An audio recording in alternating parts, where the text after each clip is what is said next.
Well, hello, everybody, and welcome back to another episode of Adult Child of Dysfunction. Today we have with us Martha Burch, and she is, well, actually, she's done all kinds of interesting things. She's worked with children, she's been a child psychology professor. She now volunteers in prisons to help addicts and alcoholics, and oh my goodness, the list just goes on and on and on. So I'm actually just going to welcome Martha and let her tell you a little bit about herself. So thank you so much for coming, Martha. Thanks, Tammy, and I'm so glad to be here. And you know what? The very first thing about me is I was an unwanted child, and that really colored my life a lot. But why was I unwanted?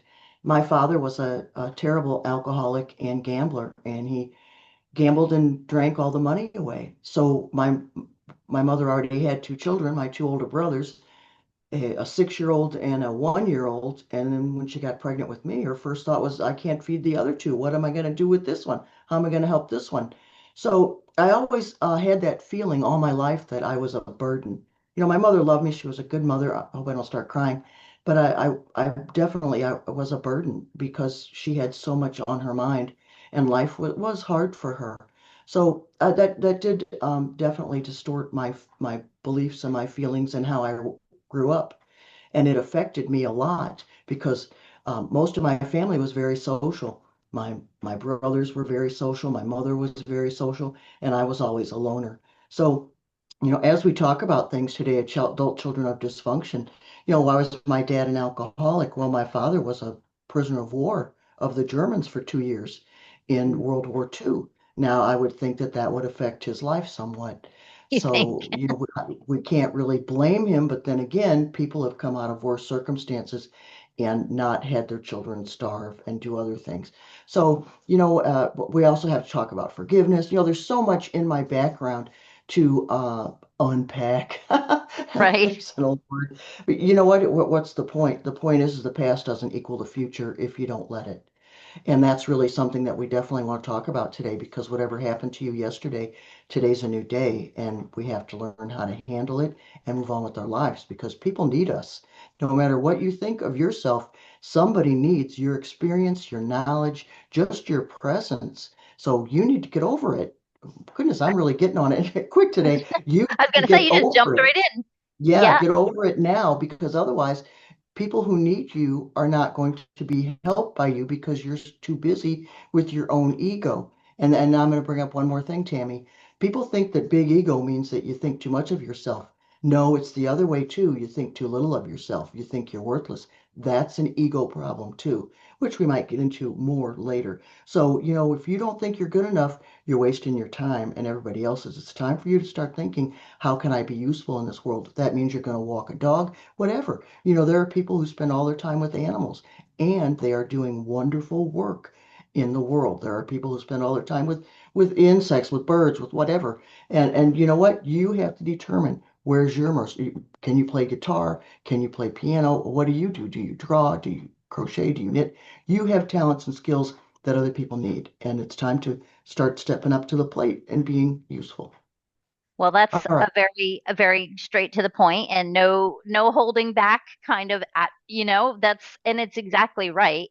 Not exactly how I would have put it, but it's exactly right. You're totally right. And I always say to people, people think, well, when you take care of yourself or you go to therapy, like you don't deserve it because people that grew up in that kind of thing, I mean, you said it yourself. You felt worthless. You felt unlovable. You felt like you were a burden. So you're not stepping out in the world and you're not doing the things that you're capable of because you don't think, for one, big picture, you don't think you deserve it.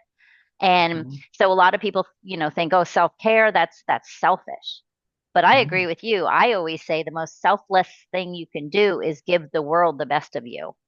Because Exactly. if you're giving them this held back, timid, afraid, ego driven, which like you said is goes both ways, either thinking too much of yourself or too little of yourself, then you're not giving them. And so you are doing people a disservice.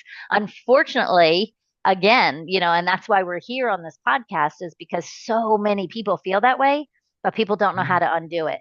It's not as simple as just get over it. I mean, I know, and I know Right. you Yeah, wouldn't, but I know you definitely. know that. You're I'm, right. I'm not, I'm Yes. not, I'm not saying you said that, but I mean, just like those words, like, oh, well, how do you do that? Yeah. So How do you do when that? I mean, when you were growing up, you said your mother loved you very much, but you felt like you were a burden. Did she ever verbally, like, did she treat you like you were just too much, or was it just that you knew in your mind? Yeah, I just knew in my mind she never treated me like I was too much. Her life was very stressful.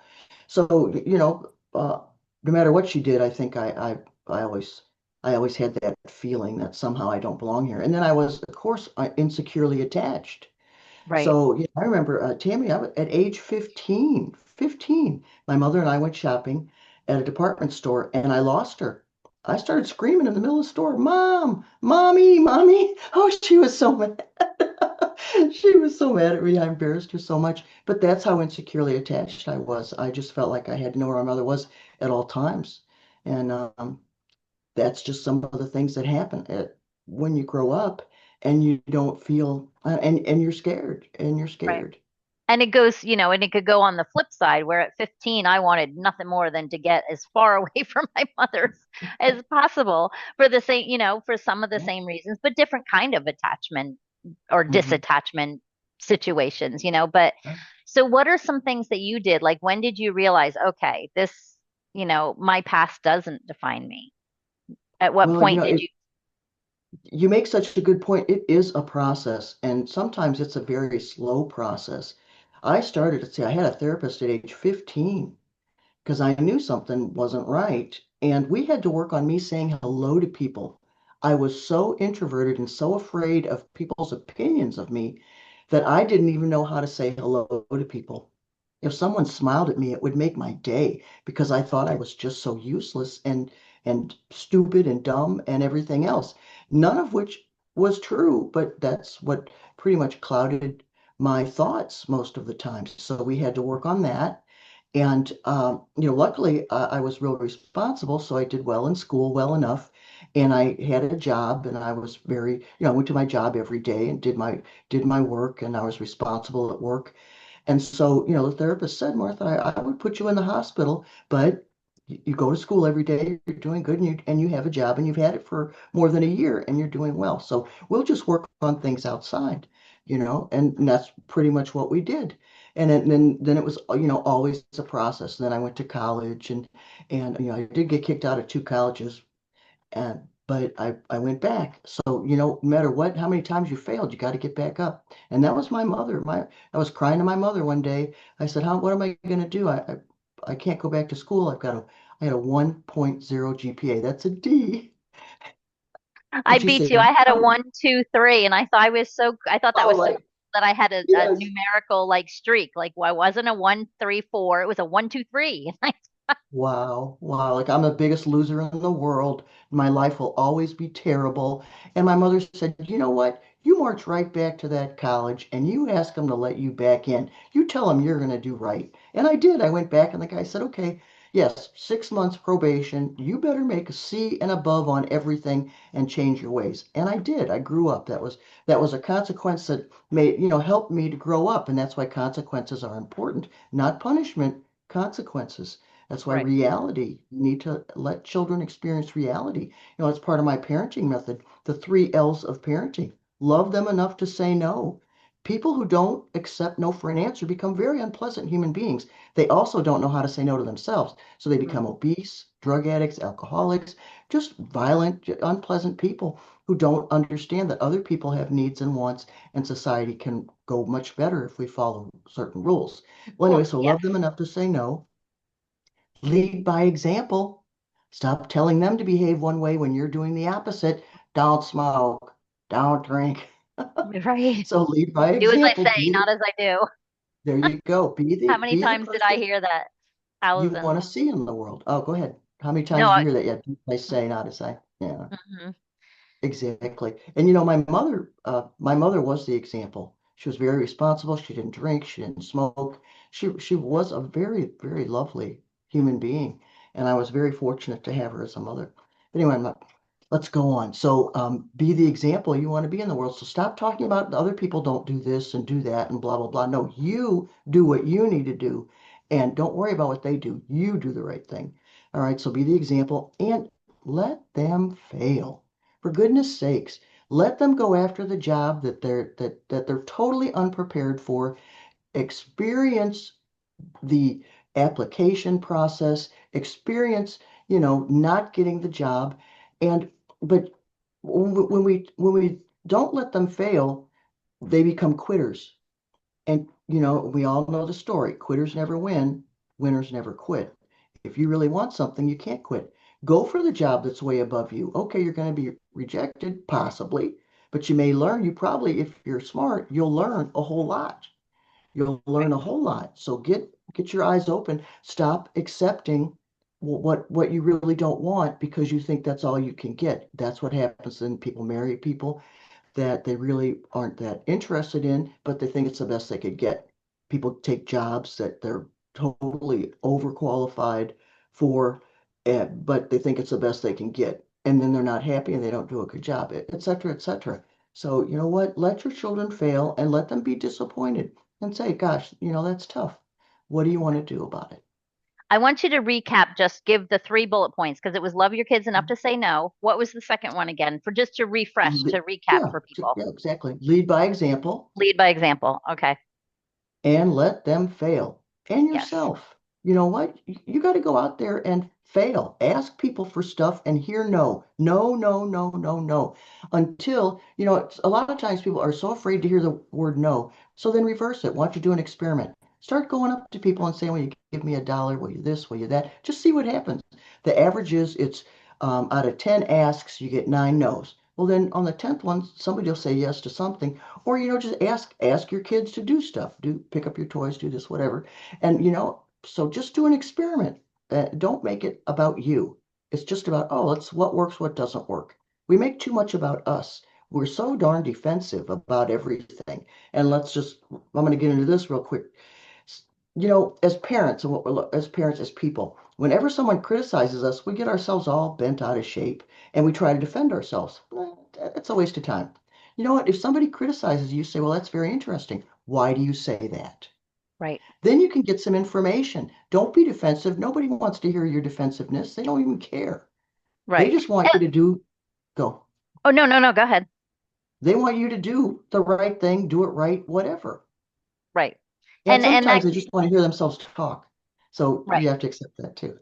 Yep. And that just goes back to, again, I mean, we're talking about adult children of dysfunction who came in with that. So they're defensive because sometimes it's safety, sometimes it's Yeah. self-esteem. Right. Sometimes saying no was not the right thing to do ever. Ever. I mean, when you're talking about, love your kids enough to say no and giving them boundaries and letting them fail. And that's about boundaries. And, Hmm. that's some kids and adults are petrified of that. That's where I start with a lot of the people that I talk to is just, like you said, test the waters. I always tell people to go into a restaurant and order something that's not on the menu. And if they Oh, say no, they say no. And then you just have to think about it. Did that kill me? No, it didn't kill me. It wasn't the end of the world because you can't start with these big boundaries and big picture things when they're big scale. You have to start and yeah. practice little by little baby steps. So Right. I Right. love that. Exactly. Uh, Exactly. And, I gave a talk at a women's expo, and it was how to say no. And, a couple of women came up to me afterwards, and one of them said, it was 50 years old. She had children and everything. She said, I've never said no in my life. What? And her life was miserable. She was miserable. She said, mhm. I'm afraid to say no. I mean, it was very eye-opening. Yes, that's exactly what we do. We put ourselves in a prison and we're Yeah, constantly trying to meet other people's expectations. And, newsflash, you will never meet no, someone's expectations completely. Never, never, never. Just get over it. People, it never ends. I like to say, you know what? There's always something else I have to do. Okay, I just washed the dishes. Yeah, but now I'm going to cook and there's going to be more dishes. It's never over. There's never an ending. I wrote one book. Okay, great. Now I still have another book to write, but now I have this book and now it's time to promote it. So all the time, it's another podcast, it's another article, it's something. No, it's never, I'm never at you're never at the top of the mountain. right. You're constantly climbing, climbing, climbing. And Even if you are at the top, there's still a whole lot more to do because then you got to start walking down, don't you? You can't just stay there. Life won't, you'll die. You have to keep moving. So yes, there's always something else that has to be done. And we need to, as human beings, duh, okay, just stop whining and just do it. Just do it. Okay, yes, it aggravates me. Darn, I can't believe I have to do this again and whatever, whatever. Just move on. And if you do the right thing today, tomorrow takes care of itself. So just do what you can do today. Don't get overwhelmed about tomorrow or what you did yesterday. Just do what you can do today. Say that all the time. Just stay in the present because like people that are anxious or have anxiety or depression or Yes, whatever, it's like half of it is worrying about something that happened, worrying about what's going to happen because of something that right, happened in the past, which you can't change, you can't do anything about. And then the other half is anticipatory fear, anger, anxiety about something that's going to happen in the future. And again, you can't, it's probably not going to. So I just stay right here and right, make the decisions and think about the things that you can change and you can control. And that is a lot of, like you said, is a lot of boundaries. Now you work with, you said you work volunteer in the prison system. right. Yeah, and and here's the thing about that. All right, I always say I taught high school. I ain't afraid of nothing. Nobody scares Right. me, and that's one reason I went into the prison because I thought, you know what? Um, Nobody else has most other people don't have the experience I have. Because if you teach high school, you won't believe what you go Oh, through and what you deal with a lot of times. So I thought, you know what? I'm the person to go because I know the communication techniques, which is a lot of what I talk about in the book. The book talks about that, how to communicate. And just as an aside, the book is 5-star rated. Yes, you can raise happy, responsible children on Amazon, and everyone who's read it has told me how it has helped them, not just with their children, but with adults, with their parents, with all kinds of people. So it really resonates. And the information in that book is what helped me handle my students and to deal with the people in the jail. And usually in the jail, there's a lot of ego, ego needing. A lot of people need somebody to say something positive to right. I'm them going to pause because for there's just one so much second. negativity. Okay, so we're back. Took a little break there. But yeah, so continue on where you were talking about being in the prisons Well, yeah, and so the prison is a very interesting place because people come for all kinds of different reasons.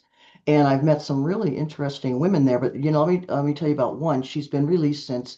In fact, I was very fortunate. I was able to have a lot of success in the prison when the women got out. They stayed sober, drug free, and they went on to, lead really positive lives. I have one woman, she was a meth addict. And when she was in prison, she was pregnant. And so she said that the minute she found out she was pregnant, she stopped taking all drugs. But then one day, we were in our meeting, and she was about, I don't know, 5 or 6 months pregnant, and everybody was talking to her about how, oh my goodness, hon, you're not going to get any sleep when that baby comes, blah blah blah. And she said, just as innocently as anything, Tammy, she said, yes, I know. That's why I'm going to have to go back on meth. I can laugh about it, but most people are like, what? What? But she really had that mindset. Well, of course, all the other ladies in the jail said, oh, let's talk about this. But anyway, right. so she came out, and what was really interesting about it is be, just after she was released, her mother died. A month later, her father died. Mm, She stayed sober and drug free through all of it. Then, okay, so she had the first baby, and she's an absolutely fabulous mother. And then now she's just had a second baby, and just her family is so absolutely wonderful. She was a woman filled with strength and skills and abilities. But of course, like too many of us, we never realize that because nobody tells us something positive. They always tell us what we do wrong. So, that's just one of my positive stories. I had another woman, they were going to take her children away. And every time, and her mother had her children while she was in jail. And every time she called her mother, they would argue. So I told her, I said, you know what? You need to just listen. Don't defend yourself. Just listen to what your mother has to say. You don't have to agree, nothing. Just listen. And she told me like within a month, she said, "Oh my goodness, our relationship has totally changed." And then 2 or 3 months later, she said, "They're not going to take my children away anymore. They said I've changed." Then she got out and she's a whole different human being. She's been out at least a year now and she's really, really doing well. She has a job. It's just these positive stories. Yesterday does not equal tomorrow. If you do the Exactly. right thing today, tomorrow will work out. And I try to tell people it doesn't matter how bad it seems, it can Right. always get better, but you have to surround yourself with the people that are going to help you make it better. And you have to Exactly. really look inside and stop looking for the outside people to make it better. Because at the end Right. of the day, you're the only one that can make those choices. For And sure.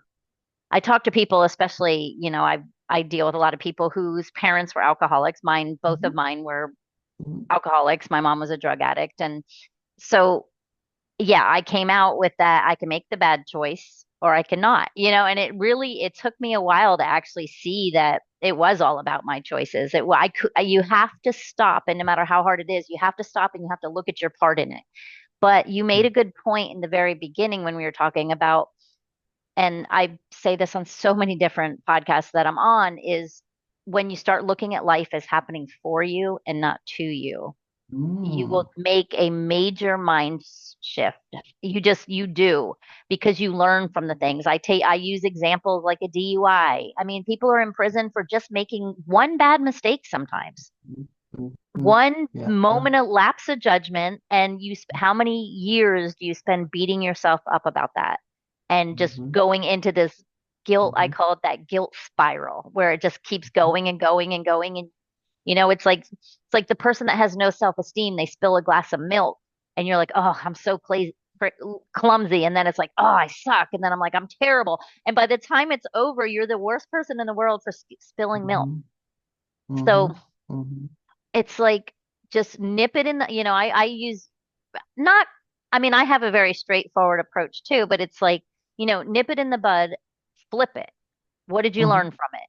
And what are you going to do about it? Not this woe is me and Woe is blaming me. someone Right. else. Because you either got to blame yourself or you got to blame somebody else. Mhm. So Mhm. instead of playing that game, mm-mm, And that's a really good statement because whenever I meet someone who blames everybody else for everything, and if I'm in an AA meeting or if I'm in a recovery experience, I know that that's the person that's going to relapse right away mhm, simply because they take no responsibility. right, If I'm not going to take responsibility for my life, then I blame everybody else, then everything is everybody else's fault. So if I go back to drinking and drugging and whatever, it's not my fault. Well, this right, happened, that happened. And I know my sponsor was killed by a drunk driver, and I mm, knew him. He was a lovely young man. He was a lovely young man, but he decided he needed a drink more than, to stay yep, sober. And now she and her husband both were killed in that accident. And I have a friend, her sister just died of drinking. And it was a not a good death. She had liver problems constantly with the water, the body like holds water or floating. something. She was Hmm. in the hospital for a month. And then the doctor called my friend and said, your sister's going to die. You need to come to the hospital right away. Well, that was on a Tuesday, and the sister died on a Friday. So it Mm, was just, days of misery for everybody. And, right, and then plus the time that she spent in the hospital, constantly having to have this water removed from her, and it kept building and building. And that's what happens, I guess, at the end. So yes, and then I have another friend who was a intravenous drug user, and of course his veins collapsed, and he had all kinds of terrible problems mhm, from it. So yeah, you have to really think about your health and the future.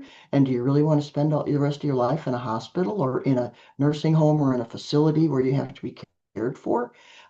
Yeah, it's time to get over your feelings. And I wrote a workbook too. I made a workbook called um, "Feel It, Face It, Free It," because a lot of times people just can't handle their feelings. no, Well, yeah, I understand that completely. I couldn't handle my feelings for a long time. But you know what? Once you just you know what? I don't like this. That makes me sad. That makes me depressed.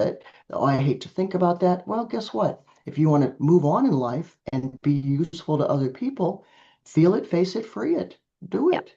Yeah, you have to. And you're right, it is very hard because I remember the first time I went to a therapist and I had had a horrible day and she's like, "Well, how do you feel about that?" And I was like, "I don't." It's like I was very good Mm, at not feel, she's like, it doesn't make you mad. I'm like, no. Doesn't make you sad? mm, No. I was like, nothing. I mean, when you're in the beginning stages, literally, there's that stage of just complete numb. There are no, right. you don't even understand. And that's what I tell Mm, people. It's like you have to, once you become aware, like write it down. Like, what does that feel like? And then, mm, oh, I mean, I told one girl the other day, I was like, if you have to Google what is appropriate response to feeling sad because you finally voiced the words, I feel sad, and you uh-huh. Google, and she goes, I said, just Google it just for fun. And they're like, oh, I'm supposed to cry. I can have a temper tantrum. I can stomp my feet. Then do all those things. Like, do them. Uh-huh. But literally, Uh-huh. it was like I mean, I know what it's like to not feel. Mm, And yeah, you can't, there's so many of those sayings. You can't heal till you feel. You can't deal till you feel, all of those things. And you're right. It's the very first step. And it's that awareness is the very, mm, just becoming aware, and also being aware of the responsibility part of it. I did exactly what I thought I was supposed to do. And I heard my whole life, oh, you'll never be more than this because of this and because of that and because of this. And did I make bad choices? Yeah, I did. But it wasn't until I was like, oh, okay, so I'm pretty messed up, that mm, you have to take mm, responsibility. mm. Yeah. Sorry, my dog is barking. Nobody, nobody else will. Right. Absolutely. Absolutely. So talk about, so if you had to give somebody one tip, if you're in that, like, because you definitely have a no nonsense, no beating around the bush approach, what would be your first step for people that are like, wow, that hit home? Or, there's a lot of people out there listening right now that are just, their stomach is in a knot because they're like, how do I start? How do I do Mm. this? Well, how do you start? Okay, well, one day at a time. Let you whatever you did yesterday, if you need to pay back money or apologize or whatever, you don't need to do that today. You can start making a plan, but don't worry about that today. What can you do today to be a good person? So let's say you yell at your kids, you used to yell at your kids. All right, so today you say to yourself, you know what? I don't care how many times so and so, today I'm going to stay calm. I'm going to count to 10. Make a plan, make a plan. It's not going to be perfect. And of course, you're going to make mistakes, but start making a plan to do the right thing, to do the thing that you know will make you feel better about yourself. So, whatever that is, you need to start doing that. And just worry about doing the right thing today. Tomorrow's going to take care of itself, and so will yesterday. I recommend AA. I go to AA. They have online meetings if you have substance abuse problems, alcohol, AA, and NA for drug. But you know what? Just start doing something in that way, in that towards the direction of what you want. And most people aren't living. Do you want to take guitar lessons? Do you want to take piano? Do you want to do some hobbies? What are some things that you're keeping yourself from doing that you really want to do that you think, oh, I'm not good enough? I took piano lessons at 62, first time in my life. Start doing the things that you're afraid of. Start asking the questions. Start asking people, like you said, go to a restaurant and ask for something that's not on the menu. Ask them what they cook their food in. Start being a little bolder. Start making those movements because guess what? We're all growing older, and if we're lucky, we're going to have nice, long, happy lives. But today's the day to start doing the things to improve our health, improve our mental health, improve our family lives. Absolutely. And like you said, do something for you. And if Yeah. you don't know what that is, try different things. I told a girl yesterday because she's like, I don't even know what I like anymore. I don't know what I like to do. I've been raising kids for 14 years and I'm so wrapped around my child and my husband and blah, blah, blah.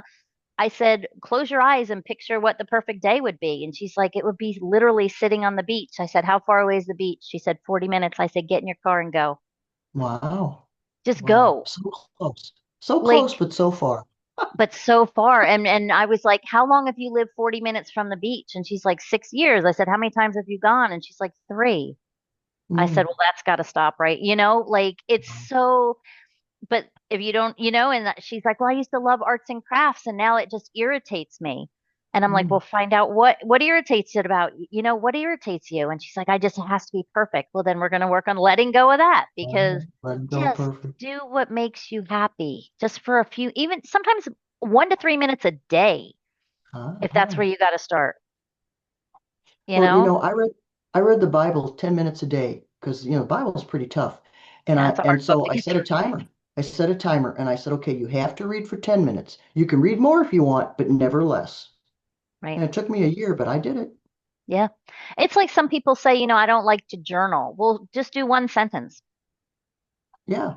Just do Yeah. one sentence, and then the next day try two. And eventually, before you know it, you're going to be word vomiting and have pages of stuff that you never even expected. But just Right. Start start, small. just one Start, just foot start. forward. Yeah, And don't expect exactly. it to happen. Don't expect, like you said, don't expect to go from, oh, I'd really like to journal because I know that will release some of this stuff from my body, and expect to write a novel in 3 weeks. Mhm. Just take it one day, like you said, one day at a time. And if you're listening, and a lot of people, I know a lot of the audience here is, they had the parents and they didn't be turn to drugs and alcohol themselves. There's a group for absolutely everything you think you're Mhm. struggling with. I Mhm. I don't even know how many 12-step groups there are, probably hundreds. But there's, Gamblers Anonymous, and there's overeaters, and there's Mhm. overspenders, and there's debtors, and there's, oh my gosh, there's so many. Like, you went to Al-Anon, I went to Al-Anon for a long time, and then I needed a little bit more, so I started with the ACA, which is the Adult Children of, and that kind Ah. of, to me, just is a little deeper. And it Mhm. also, I wasn't experiencing the relationships at that moment. So to Mhm. me, it was like, okay, let me go back a little bit, backtrack. But there's so many different groups and meetups. I mean, there's, guys, if you're out there listening, find your tribe. Find Right. find who it is. Find your tribe. And check out our website. Check out my website, marthaburch.com. There's a lot of information there that will help you. So, yeah, Perfect, the perfect. book. Yes, you can raise happy, responsible children. I was just going to say the title of your book, because a lot of people are listening to this, not looking at it, but it's called Yes, You Can Raise Happy, You can. Responsible Children. So I'm going to have to check that out. I'll put the link in your show notes, of course, for the episode. Um, but this has been super fun. I could literally, I mean, there's like so Yeah. many different directions we could go with what you do. And, um, but we don't have a day all day, obviously. But if you could give the audience a big picture, best piece of advice or words of wisdom, what would it be? You're worth it. You're worth it. So, keep moving through life. Stop. The world needs leaders. And you have leadership qualities. You don't have to lead in everything, but there are some things that, you could probably lead at. The world needs leaders. They need people. Nursing homes are desperate. If you're lonely, go to the nursing home and find somebody who hasn't had a visitor. Uh, Be their friend. Whatever it is, go to the animal shelter, help the animals. If you feel lonely, there's a place. Stop just sitting in your loneliness. Go be the friend you want others to be for you. I felt lonely for a long time. It never occurred to me, Martha, to get a friend, you need to be a friend because it was always me, me, me, me, me. So yeah, start looking around and look for needs to be filled that you can help in small Abs- ways. You don't have to be perfect, just like Tammy said. We just right. need help. People need help. They just need somebody to listen to them sometimes. Absolutely. And for your own well-being and mental well-being and everything else, there's nothing you can do better than serving.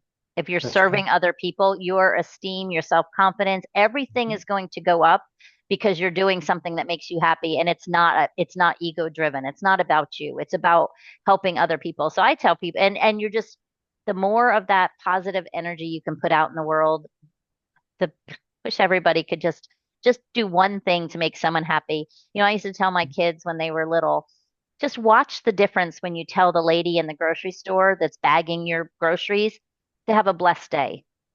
Just Hmm. watch the smiles on the face. Watch the reaction to people.